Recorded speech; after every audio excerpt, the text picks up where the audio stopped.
వచ్చినట్టు నువ్వుంటే చూడవా మంచువాన నన్ను ముంచెనంట వాన విల్లు మీద ఇల్లు కట్టినెవ్వరంట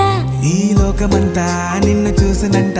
ఏ దిష్టి నిన్ను తాకకుండా ఇంటిలోన దాచుకుంటా రంగు రంగు